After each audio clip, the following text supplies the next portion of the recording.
If the world were like a Sleep Number mattress, everything would adapt for your comfort. Because as your life changes and your body changes, Sleep Number mattresses adapt and shift to give you personalized comfort night after night. And now everything's on sale during our Memorial Day event. Save up to $1,200 on mattresses for a limited time. To experience a whole new world of comfort, visit a Sleep Number store or go to sleepnumber.com. Sleep Number, to a good life sleep. It's time for the Larry H. Miller Utah Summer Games at Southern Utah University in Cedar City. Register today to participate in the 40th anniversary season of a Utah sports tradition at utahsummergames.org. Participate in over 50 sports around the state. Then plan to join the opening ceremonies Friday, June 5th, presented by State Bank of Southern Utah. Register today to participate in the 40th anniversary season of the Larry H. Miller Utah Summer Games. DJ and PK, we are joined now by Chris Level. And Chris has had a very busy 48 hours. He's a Texas Tech analyst, sideline reporter, and host of Locked On Texas Tech. Chris, is your head spinning after the last few days?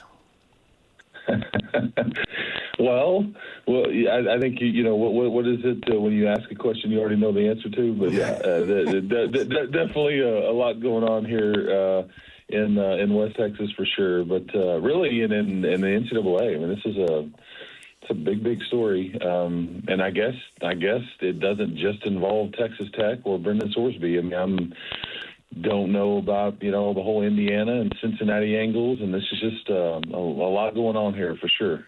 Yeah, did I hear something or read something that Cody Campbell wants to go after Cincinnati too? That's somebody having fun at Cody's expense, making poking fun at I think Cody, that suggesting that he was paying people to go after Cincinnati, but that's not true. Yeah, I mean, I didn't think it was. I thought it was just a joke, and it's just how crazy this story has mushroomed. And certainly for a day or two, it was like a lead national story. And, you wonder, it's a sad story for Brendan, and hopefully he can get that under control.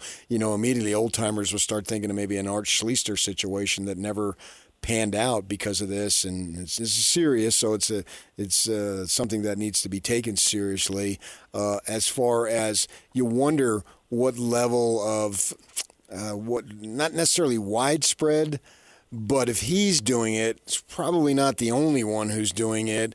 And does the college game in general need to take a look at this, and even at the pro game, and how much they've gotten in bed with the gambling entities? Yeah, because I mean, I know I've said this on some of the platforms I've been on. That Texas Tech has participated in football and basketball in this last calendar year at some of the Big 12 schools with the arenas or stadiums that are the naming rights are hotel and casinos. Right. It's just this is the norm. This is Brendan clearly had an issue. I think he's seeking treatment for that. He's probably going to be the loser here in the whole thing, because it's really, it's going to hamper his stock as it relates to the NFL. I think a lot of what is going to come out or has come out, is something that the NFL folks would have eventually found out. But there's a bigger picture for him at stake. I mean, Texas Tech will be fine. I mean, they may not have as good of a team or offense this year, depending on what the status is going to be here. Because at the very minimum, he's going to miss time, and he may be done. We all understand that, but he's the one that and then with whatever Texas Tech was going to pay him, they may not have to pay any of that. We just don't know. But then it's the bigger picture of, he was a potential first-round draft pick, and now maybe not, just because of some of this off-the-field activity and like what's going on there, and why were you doing this? What else is there that we need to look into from a mental health standpoint? I mean, all the things, right? Because these are major investments for NFL franchises, and this was a major investment for Texas Tech. So, but yeah, hopefully we get more answers in the coming days. But the timing of this is very bizarre. We're talking about stuff that supposedly happened at Indiana 3 or 4 years ago. If the timing is right, he would have been underage. That leads to questions. I think that there is plenty of questions about how the NCAA. I'm not a lawyer. I'm not pretending to be, but how they acquired this data. Did they do this on the up and up? Did they do that? I mean, like we just there's plenty that I've been trying to figure out. Okay, what is Texas Tech or what is Brendan Sorsby going to argue here? You're admitting to the wrongdoing. This is you broke a rule, but what? How did we get here? And who knew what? And when did they know it? And why is there no ramifications for those folks? I mean, so there's just a lot going on here, and I just don't know if we have all the full picture of it just yet. From the football perspective, do you think you're actually going to see him playing quarterback there? Or is everyone preparing like, well, it'll be Hammond when his knee is healthy, or the fact that Hammond's still got to rehab the knee? Is everybody talking Kirk Francis? Which of these paths is the most likely going forward, or is it just going to be a jumbled week-by-week thing? Yeah, I think you'll get – but before fall camp starts, I think you'll have resolution on what the status here is. I mean, I think Texas Tech has secured some of the best counsel that you can get. Jeffrey Kessler, Scott Thomasette, who defended Bill Self when he was, getting raked over the coals about the FBI and the Adidas stuff and all the things.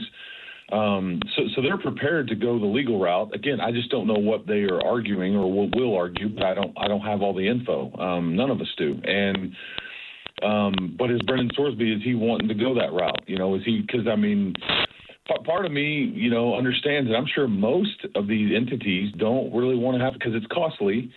Most don't want to go this route because everybody gets to, it's show and tell. Everybody gets to find out who knew what and all the things, and that goes for all parties. But Brendan and his camp may go, we just don't want to go through this. Let's just go to the supplemental draft in the NFL. I don't know. So the reality is, on the question that you asked, is that you have to be prepared that he won't play it down for you. But only they kind of have a better feel for, is there a path to reinstatement? I mean, we're not even there yet. Like, he hasn't technically been declared ineligible. So you ask about Will Hammond. I think that's a late September, early October at the earliest. And so it comes back to Kirk Francis and a young man by the name of Chubb Jones, Lloyd Jones. They call him Chubb, but that was his nickname. That they both went through spring, and those were that was the backup and the third string guy and all that stuff going through spring. And they are built to play really good defense again, and they're built to run the ball. I mean, they've got the best running back tandem coming back from the Big 12, and they've got who would have been the starter last year in Quentin Joyner, who was one of the crown jewels of their portal class a year ago. They got hurt last August, transfer from USC. So they'll have three really good running backs, and they upgraded their offensive line and the whole thing. So, but it's a lot to process, guys. I just don't know. I mean, does this alter the Big 12 race? Does it not? I mean, I don't know, but it's just not a good week in Lubbock, that's for sure. This is a completely hypothetical, so, if you don't want to really give it any credence, I can understand. But we saw Hammond come in here in Rice-Eccles and look really good. I was covering that game, and obviously we were all impressed with him in the second half. And just go on the theory that he did not get that knee injury that is going to set him back, and he played, and Morton came back, and so Hammond would have been healthy going into this season. Do you think they still would have recruited Sorsby or a quarterback like him? No, they would not have. Will Hammond would have been the quarterback. This is a program that I think feels fairly strongly about that particular position and being homegrown, and going to get, Will Hammond's still going to be the starter here, I think, multiple years. Okay, he's a redshirt sophomore this year, so he's going to have a couple of years after this one. But they would not have gone this route at all. No, had he not, they would have handed him the keys and said, let's go do it. They've got another big-time kid committed right now that is set to sign this December, but this is just what they would have believed. Like you got programs like Miami that they just appear that they're just going to go to the portal every year. It's the way they wanted to do things, but like Texas Tech does not, and this is what it leads me to another answer, because people have said, would they go bring in somebody else? Would they go the D2 route? Is there anybody out there that they could go get? Can they get, I don't know, the junior college guy, whatever. I just don't know if they're wanting to trust anybody. This is that they have a firm belief on why they wanted to have homegrown quarterbacks, and that position just comes with some leadership and some responsibility and the whole thing. And I just don't know now if you're wanting to bring another outsider in that you just don't really know. And they felt like they knew Brendan. I mean, nobody knew this, but he clearly had done this activity and knew that he had probably broken rules until prior to him coming here. So, but by all accounts, he was a great guy and everybody loved him, and he was as advertised, the whole thing. So but Hammond would have been the starter had he not gotten hurt. There's no doubt. Stories have a way of blowing up, and in the moment they're the biggest thing. But it does seem like with the investment in Texas Tech, there are much bigger plans. And certainly win in the playoffs. That seems to be, if the short term is the quarterback situation, winning playoff games seems to be like a medium-term goal. But is the long-term goal to get Texas Tech in whatever the Power 2, the top shelf of college football looks like, and whatever this next reorganization is coming? And yes. And how realistic does that seem to you right now, if that is the goal? Yeah, that was part of the big picture plan here when the rules changed. I think that, Texas Tech has been through this realignment mess multiple times over the last 15, 20 years. It didn't look good, say 4 to 5 years ago. I mean, it was a bit tenuous. There was a heavy investment made on facilities. They've spent somewhere around $300 to $400 million on facilities alone, leading up to the portal era and the NIL era and all these things. And then they made a conscious decision to say, because we want them to do well, one, but two, this is a big picture plan. It's all about football. And at some point, basketball factors in because it's a moneymaker. But that's the front porch of your university. And there is going to be another shakeup, guys. I mean, that's all there is to it. I just don't know. We don't know what that looks like. But when these media rights deals start coming up, there's going to be some sort of movement. There always is. Is it a have and a have not? Are there super leagues? Are there? I don't know if we know if there's more realignment coming. Something will happen. It's just constant. And their goal here is to grow enrollment to 50,000. Right now they're at about 41, but they're going to welcome in their largest, freshman class this next fall. I think a lot of that has to do with the football season you had, and there's a direct correlation there. That's just the way it goes. It's the Doug Flutie effect from way back in the day when, Boston College upset Miami, and then all of a sudden the enrollment at Boston College goes up, and that's the way it is for these schools. That you start to see the brand, and it looks like a fun place to be, and all the things, and then you get more people attracted to it. So that's absolutely. I think you nailed it. I'm wondering what the plan is for the rest of the sports. Basketball, they were pretty good, but obviously they had a big-time injury that got in the way of them achieving what they wanted to do with Top. And then you look at their softball, they're 48-4. And they got to the the NCAA final last year, and I understand, that pitcher, Candidate, is back, and they added another pitcher who's dominant. But you look at their baseball, and they're 22-22, right? So they're kind of middling. What is the perspective from the likes of Cody Campbell regarding the other sports, not just football? Well, so Cody's partner, John Sellers, in their oil and gas investments in their companies, is named John Sellers, and his wife played softball here. Well, John has a significant interest in the softball program, so guess what? But there is no really NIL help for baseball here.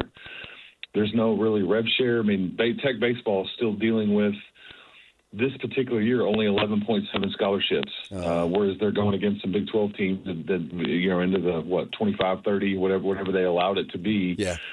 Texas Tech is transitioning into that next year, but there is no NIL, and it shows. I mean, it shows that they have chosen consciously to fund as much as they can football and men's hoops. That's really where it's at. The softball thing is an outlier.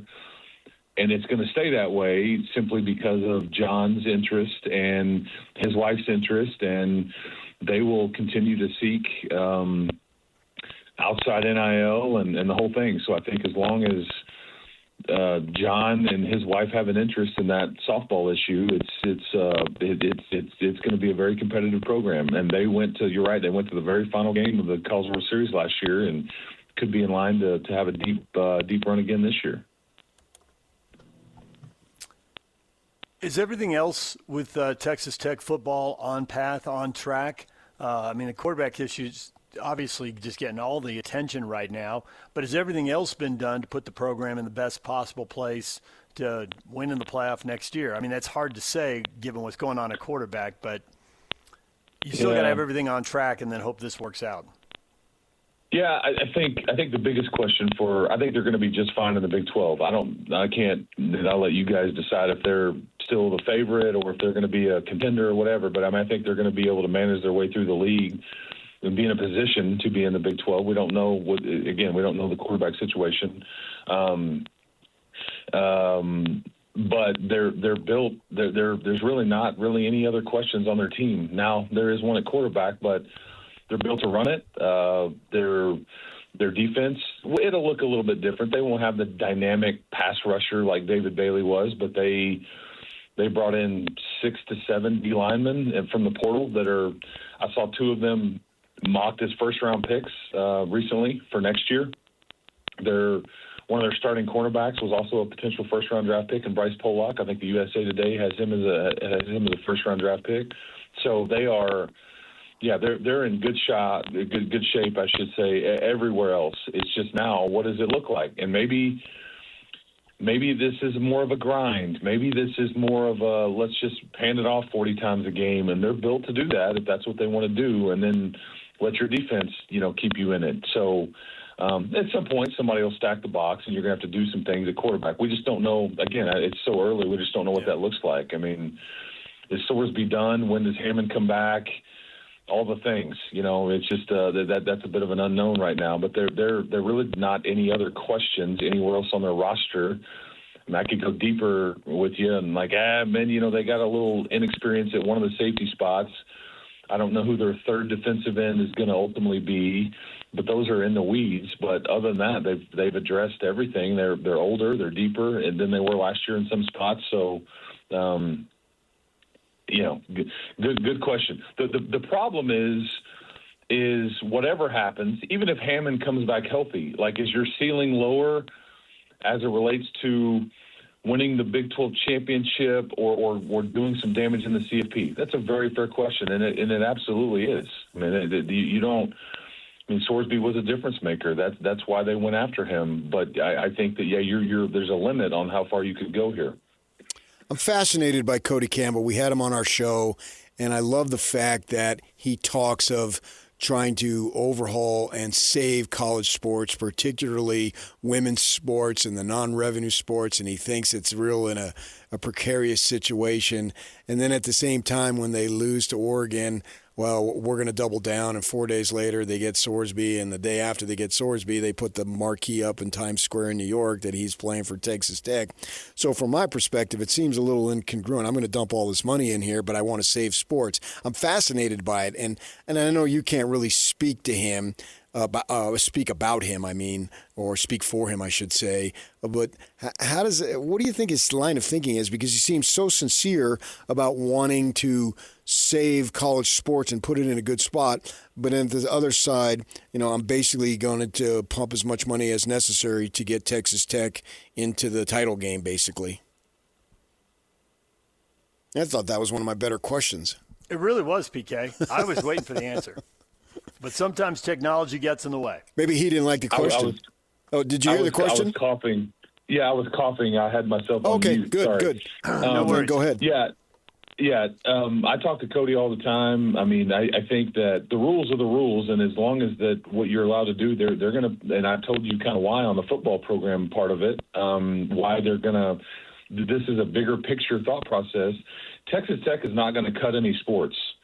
They're not going to, I think that what Cody's point is look at what Arkansas just did. Sure. They just dropped their tennis teams. Yep. And that's, yeah. And you can't tell me that Arkansas can't afford tennis. Of course they can. They just are choosing not to.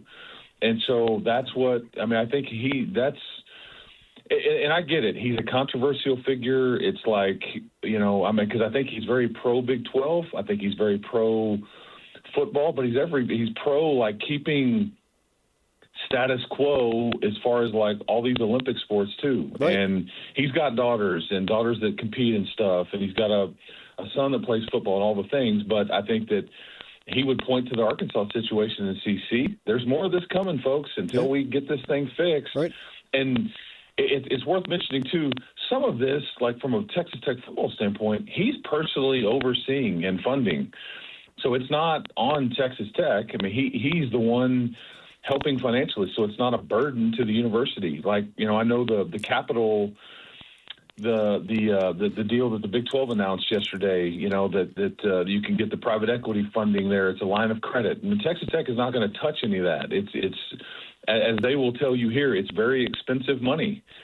Like we don't want to do that route. It's not smart. Now, other schools may not have a choice, but so I get where he comes off as like talking out of both sides of his mouth. I certainly get how he could be viewed as controversial. I think you guys have had him on your station. Yeah, but we have. He's great interview. Yeah, and he's very measured. He's very educated in it.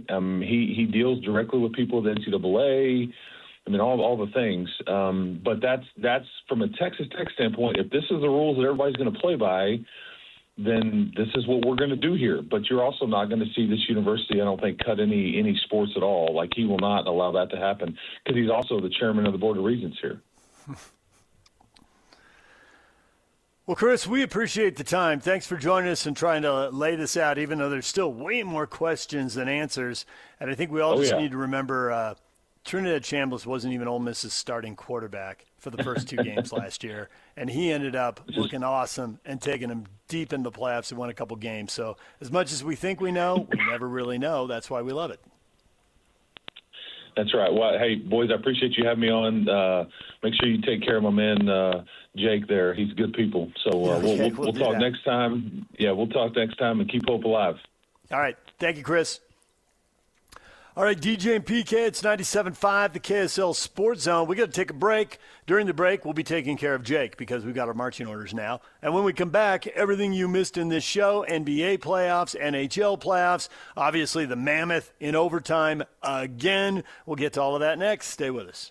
3, 2, 1. This is Scotty G and Coach Tim LeComb. Joining us now, he is the owner of the Utah Jazz and the Utah Mammoth. Ryan, we can't thank you enough for hopping on with us. My goal is to bring a championship to Utah, and we haven't had one. I want to hang a banner, and if it means that we have to do stuff a little harder, okay. But we're not going to tiptoe in to go beat San Antonio and OKC. Like, we're not going to tiptoe in. Like, we're going to have to do it the right way and build the right way. That's going to be what it's going to take, and you never know. But I just try to put the smartest people around, and I just feel like we're super lucky that we got this group. I'll just be honest, if they agree on things, I'm probably not going to stand in the way on anything that they come to, and that's typically how you want it. We've got really, really smart people here who also have that level of expectation, but all this is talk. We got to go do it. Catch Scotty G and Coach weekdays from 10 to 2, presented by Mountain Land Supply on 97.5, the KSL Sports Zone. If the world were like a Sleep Number mattress, everything would adapt for your comfort. Because as your life changes and your body changes, Sleep Number mattresses adapt and shift to give you personalized comfort night after night. And now everything's on sale during our Memorial Day event. Save up to $1,200 on mattresses for a limited time. To experience a whole new world of comfort, visit a Sleep Number store or go to sleepnumber.com. Sleep Number, to a good life sleep. Slacker Radio Headlines brought to you by Trajan Wealth. Call Trajan Wealth today, your local trusted financial fiduciary. Call them at 801-210-6800 or visit their website at trajanwealth.com. DJ and PK, well, we have so many topics. NBA playoffs, NHL playoffs, obviously the Mammoth in overtime. And before we're done, PK's got to retell a funny Nick Saban story. So we got all that to look forward to. Let's start with the locals, PK. Utah Mammoth lose in overtime again. I think I've seen this game before. They had a 4-3 lead late in the third period. They couldn't close the game out. This time, kind of get it, actually. With 2 minutes to go, Vegas pulled their goalie. They had that man advantage. They finally scored. They got it to OT with that goal with about a minute left. And they win it in double overtime. Both of these goaltenders have taken some heat. Both of these goaltenders had to stop breakaways. Veggie had to stop 2 of them. Neither of them are blameless either. They both had some mistakes, and Vejmelka gave the puck away behind the net. But even though you're not really stat guy, there's one stat that jumps out. 1 for 14 and 2 shorties. There's a problem. You can identify some of these problems pretty quickly. Oh, I thought you were talking about my the start I had in my senior year in baseball, 1 for 14. Yeah, right? Hey, it was better than the start I had my junior year, so what the heck? I made improvement. See, you're getting better. Yeah, it's hard to crack on them, though, man. They're just not quite good enough. But they've made a heck of a series. It's been all sorts of entertaining, double overtime, obviously. And the other night was, I guess, just a single overtime. I just call it overtime. I don't know. To me, it's just all overtime. So, it's a play here or there. It's the old Bronco line in football. 2 or 3 plays decide the game. Yep. You can argue, Schmaltz makes that one you're speaking of that he had that little breakaway, didn't go down. Hart was able to stop it. So if they could find a way, or go in, I guess, go down would be basketball. If they could find a way to just clean it up just a little bit, get a little bit better on those power plays and not give up a couple of shorthanded goals, then maybe they're up 3-2, if not closing out the series at 4-1. That's how close it is. This is going to be, fortunately, the first time around, I don't think you can beat yourself up too much. This is not the Buffalo Bills here going to the playoffs here under Josh Allen and finding ways to lose and what if this, what if that. If they should lose this series, I don't think it'll be a big case of what if. You can play that game, but I think you need to step back a little bit. And if you want to compare it to basketball, go the Lakers, Kobe, Shaq, go the Bulls with Jordan, the Pistons, and all these teams that had to fall before they eventually got to the top. Who knows if they can get to the top, but I think that's the way you have to approach it. Knowing that there's stuff to improve upon, stuff to work upon individually, and then management decides what it needs to do to make the roster better. Game 6, Friday night. Tomorrow night, 8 o'clock scheduled start time. It'll be 8:15, 8:20, whatever. Who cares? Friday night, I'm okay with that. You don't have to get up Saturday morning. I'll probably still get up, but at least I don't have to. At least it won't bug me while I'm watching the game. Can we get a goal here so I can go to bed? I won't be thinking that. I'll probably still wake up in the 6 o'clock hour knowing me. But whatever. We'll worry about that when it gets to that point. And who knows? Maybe they put it together. Maybe they just smoke them, and that gives them enough confidence to go down to Vegas. What's it, Sunday? We don't have a start time for that yet, do we? We do not. Yeah. Depends on how many Game 7s there are. Right. That should be a better starting time. I've been pulling for them hard on Friday because Game 7s in any sport, every sport, are always fun. And at least they get this experience along the way, right? Yeah. They have this to draw on. Now they get to face an elimination game. If they can find a way to win that, they can feel what it's like to be in a Game 7 for the first time. So. Yeah, we'll see. I remember we had the Vegas writer on before the series, and I think he picked in 6. He did. And he's got to be feeling good right now. Yeah, that prediction may come to pass. And Vegas in 6, and it was 2-2, and Vegas is up after 5. Yeah, right. A game of inches. Again, can they do a little better not giving up third-period goals where they've given up 6 of them in 5 games? The 2 games where they've held Vegas to 2 goals, they've won. When they give up 4 goals or more, they get beat. And they've given them more shorthanded goals than they've scored power play, so they got to turn that around. So, obviously, a few things to work on. The cool thing watching is this. I no longer wonder when they get behind, well, are they going to have what it takes to turn this around? They've turned multiple games around. So, if they get down, oh well, they'll fight back. Well, but you can say the same thing about Vegas. And that's exactly where I was going next. And when they get the lead, do I think they're going to slam the door? No, I do not. I think Vegas is going to fight back. Yeah, they need to get the lead when time is really an ally and is another defender for Vegas, but Vegas really hasn't been in that position yet. Get the lead with 2 minutes to go. So Vegas has trailed but found ways because I think they know, hey, we can do this, plus we're not up against the clock that much. They were up against the clock last night.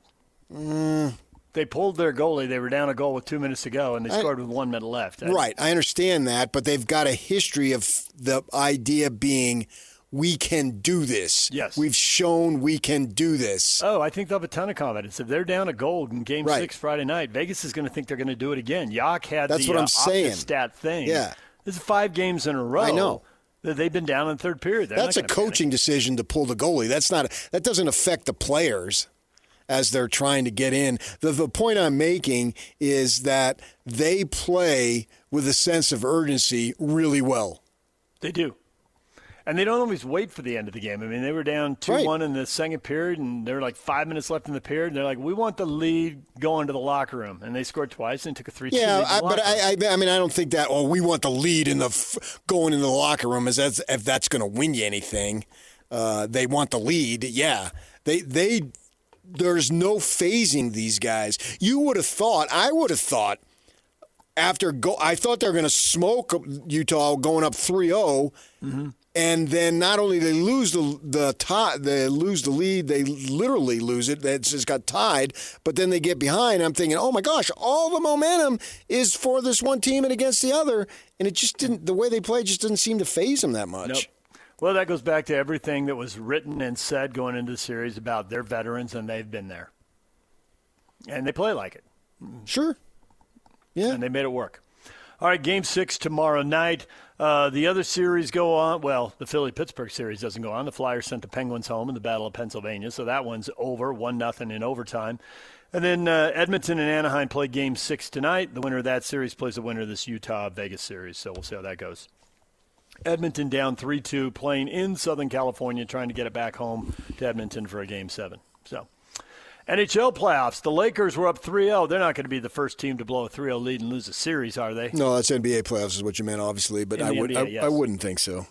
It's 3-2 now. They shot the ball really well early in the series and jumped out in front, and we were all surprised.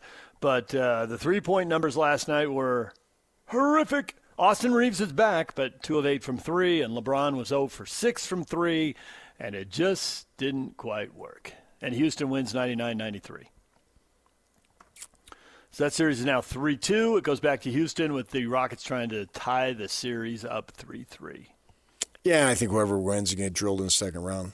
Yep, I think that's exactly where it's headed. Cavaliers beat the Raptors 125-100, so Cleveland's up 3-2. Pittsburgh avoided elimination. They beat Orlando, the 1 seed. Detroit at home facing elimination, wins 116-109. They're still down 3-2. Cade Cunningham, 45 points. He's the number 1 pick. He's supposed to come up big. Season's on the line. He came up big. You said Pittsburgh. The old ABA team? Yes. That would be a.k.a. Orlando? Orlando. Detroit. Where that came from. Detroit beats Orlando. Sorry. Yeah. Well, I think you had hockey on the mind. I must have Penguins on the mind, yeah. I don't think Poor that's Penguins. what it was. What are they going to do? Yeah. Sure. Plenty of interviews out there. If you want more hockey, we talked with Greg Wyshynski, senior NHL writer from ESPN. Most importantly, he's from Jersey and wants to talk Taylor ham and pork roll with PK. Did I get that right? Yes, you did. You nailed Thank it. You. I knew you would. I had Taylor made in my brain. I started thinking golf right in the middle of that. I'm like, wait a minute, am I going to screw this up too? Yeah, I compare it to like a Canadian bacon type thing.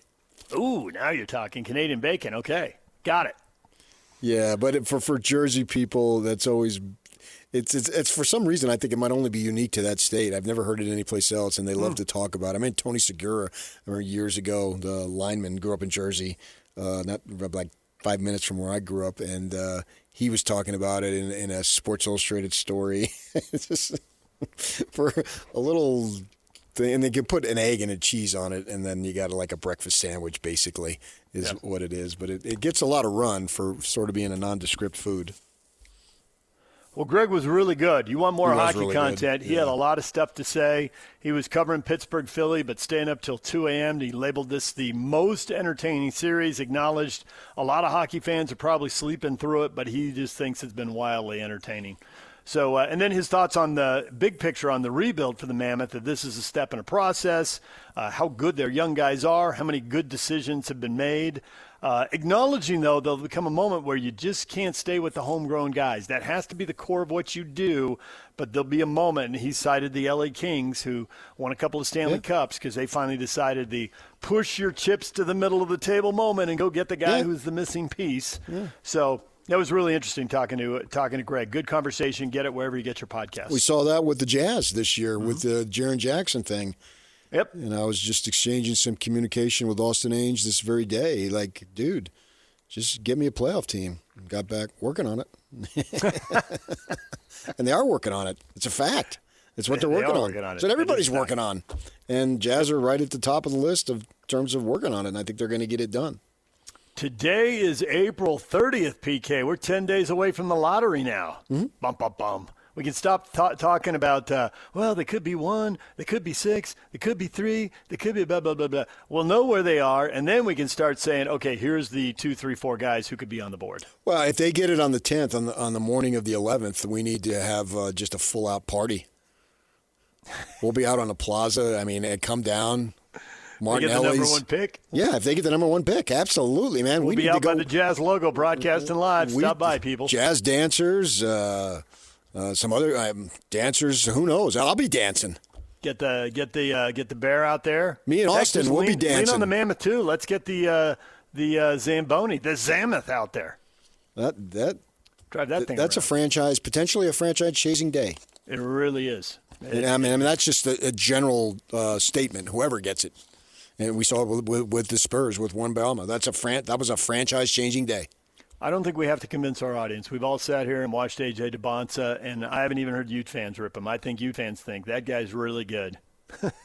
Yeah. If there were some flaw for Ute fans to pick at, they'd be picking at it. I think Ute fans who are Jazz fans are thinking, the Utes draft that guy. Well, if you're a Jazz fan, you need to put your BYU hatred aside. Jazz fandom needs to supersede that. I think we've seen that because for different reasons we've had him up as part or all of questions of the day on our social media, and I just haven't seen a lot of Ute fans going at him. I can't even off the top of my head. We can go back and look. I don't remember anybody going at him. I think he impressed everybody. He lived up to the hype and in some cases exceeded it. When Kevin Ginkel came out of the bullpen last night for the Diamondbacks with a couple of runners on, I was pulling hard for him, despite the fact that he went to the U of A.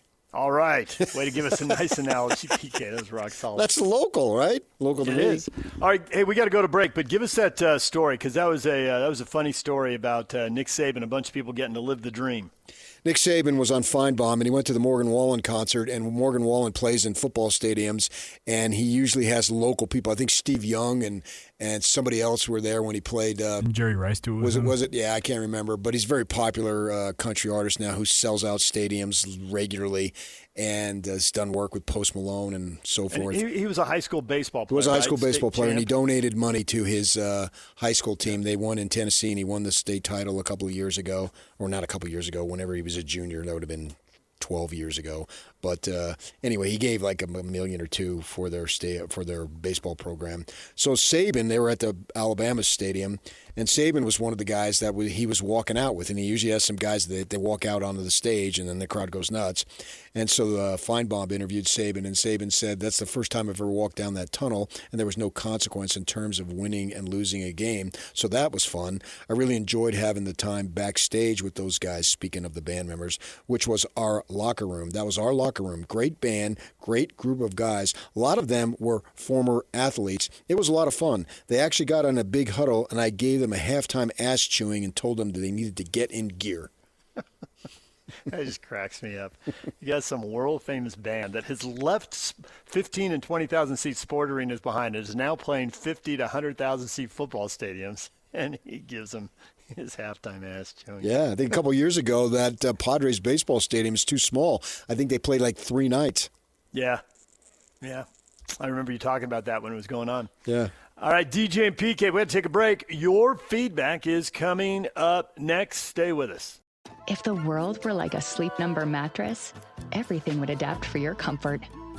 Because as your life changes and your body changes, Sleep Number mattresses adapt and shift to give you personalized comfort night after night. And now everything's on sale during our Memorial Day event. Save up to $1,200 on mattresses for a limited time. To experience a whole new world of comfort, visit a Sleep Number store or go to sleepnumber.com. Sleep Number, to a good life sleep. Make game day yours. Tickets, food and drinks, stats, and streaming. Everything you need is in the Utah Mammoth app. Download today and make game night easy. Download on both Android and iPhone. Just top. DJ and PK, it is time for your feedback. What have you got to say about today's show? And the answer is a lot. The Mammoth losing in double overtime. The takes on this after another overtime loss. They win the 2 OT games. It could be 4-1. It's all over. They're advancing, but they lost them both. They're down 3-2, facing elimination. Jesse says series is over. Jesse's done. He's throw the towel. Jesse's done. Oh, Jesse. Jaden says they can't capitalize on a 4-minute power play. They decide to do what we do worst, go full defense and let them tie it in the final minute and then lose to a shorthanded goal. Yeah! Jaden is so frustrated. Oh, that's frustrating. I get it. I think that's where you have to factor in a little bit of a big picture. Kyle says that line change in the third period is a mistake. That allowed him to tie it up. And Tommy says 2 allowed shorthanded goals. That is brutal. So they got very specific things to complain about. Well, I think the shorthanded goals are something that are always going to gnaw at whoever you are. Yep. Whether you're a fan or you're a team, that's just something that on paper and I guess even on the ice is not supposed to happen. Nathan says Vegas has too much experience for the Elephant Zoobs. See what he did there? See how clever he was? Yeah, because they're owned by Ryan Smith. Is that the point? Right. See, that's a BYU Mammoth Elephant big mammal joke right there. but the Zoob part. The Zoob part is because Ryan owns the team. Yes.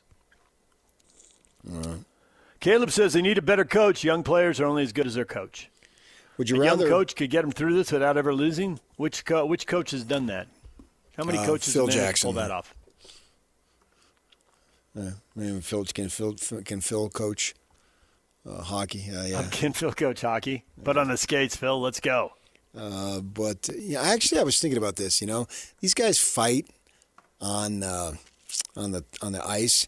Mm-hmm. I would like to see like UFC on ice, and just watch them slip and slide around. Yeah, and then and you earlier, which was an abomination, you actually brought up soccer in terms of hockey because you've already made it, DJ. You don't have to convince those people. You're nil and you're the 18 and all the lingo that you like to use. They already believe you're in. You've fooled them.